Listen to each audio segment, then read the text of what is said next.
So, back in 1915, Albert Einstein drops this theory of gravity that just completely turns physics on its head. I mean, we're talking about more than 200 years of established science.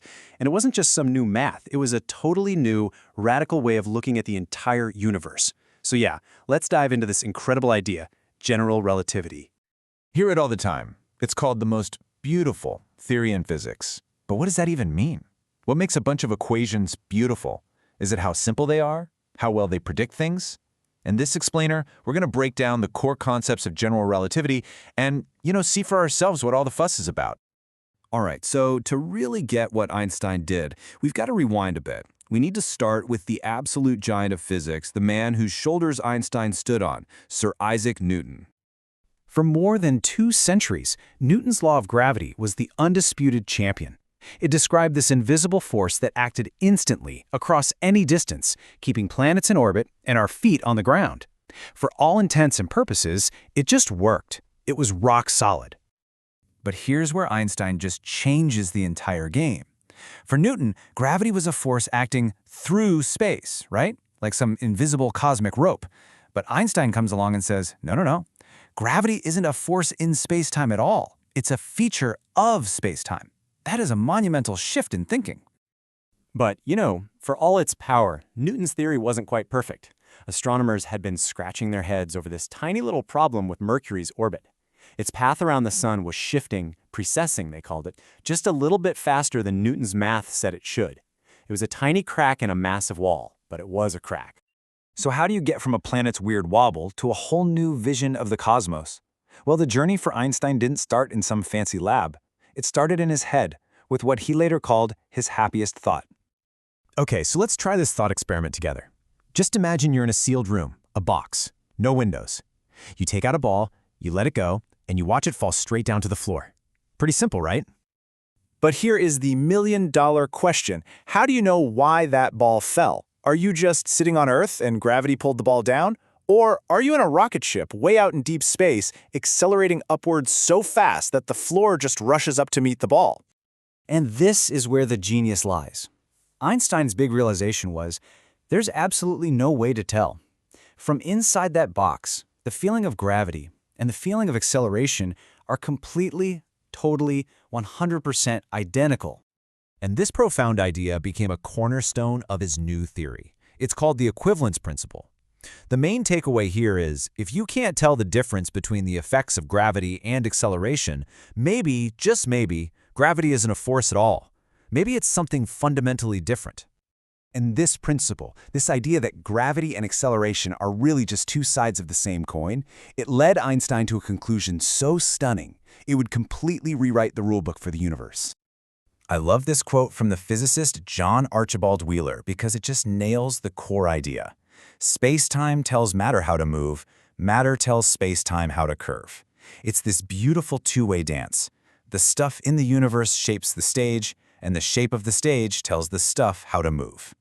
So here's the crucial picture. Forget about gravity being a pull. Instead, think of it like putting a heavy bowling ball on a stretchy rubber sheet or a trampoline. The ball's weight creates a dip, a curve in the fabric. Now, if you roll a little marble nearby, it's not being pulled by the bowling ball, it's just following the curve. That curve is what we feel is gravity. Mass and energy literally bend the geometry of the universe. So then, what's in orbit? Well, the Earth isn't being pulled by the sun anymore. In this view, the Earth is actually moving in a straight line through space-time. But because the sun's massive presence has curved that space-time, the straight line itself is a circle. That path, the most direct route through a curved landscape, has a cool name. It's called a geodesic. Now, this beautiful new idea didn't just solve the little problem with Mercury's orbit. Oh no, it went way further, making some of the most bizarre and mind-blowing predictions in the history of science. The theory predicted that this whole space-time curving thing would lead to stuff that sounds like it's straight out of science fiction. We're talking about light that can bend, actual ripples in the fabric of reality, and holes in space so deep that nothing can ever get out. Think about this.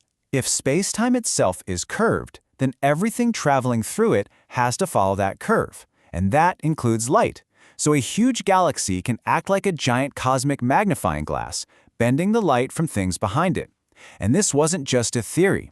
It was proven in a huge way during a solar eclipse in 1919, and it's what made Einstein a household name practically overnight. And what if something really massive moves or shakes? Well, the theory said it should create waves, ripples, in the fabric of space-time itself, kind of like a boat making a wake in the water. For 100 years, this was just a prediction. Then, in 2016, it finally happened. The LIGO Observatory detected these incredibly faint ripples from two black holes that had crashed into each other over 1 billion years ago. A perfect, beautiful confirmation. So what happens if you take this curvature idea and push it to the absolute extreme? What if you squeeze so much mass into such a tiny space that space-time gets warped so badly it basically folds in on itself? Well, you'd create a region where the escape velocity is faster than the speed of light, and that is a black hole. It is the ultimate consequence of gravity being geometry. So, after all that, where does this theory stand today? Well, general relativity has passed every single test we've ever thrown at it, but it also points us toward an even deeper mystery. For over a century now, this theory has been tested again and again and again, and every single time, Einstein was right. From the GPS in your phone, which literally has to account for time slowing down here on Earth, to the incredible images from deep space, his equations describe our universe with just breathtaking accuracy. And we're not just talking about planets and stars. General relativity is the very language we use to tell the story of the entire cosmos. From its explosive birth in the Big Bang to its ongoing expansion today, this theory is the bedrock of how we understand the universe on its grandest scale. But there's a problem, a huge one. See, physics has two incredible theories: general relativity for all the big, massive stuff, and quantum mechanics for all the tiny, energetic stuff. And the thing is, they don't play nicely together. They speak completely different mathematical languages. When you try to combine them, the math just breaks. And that brings us to the single biggest unanswered question in all of physics. How do you unite them? How can Einstein's smooth, flowing geometric universe be reconciled with the bizarre, chunky, probability-driven world of quantum physics? Finding the answer to that? Well, that's not just an update. That will be the next great revolution in how we understand literally everything.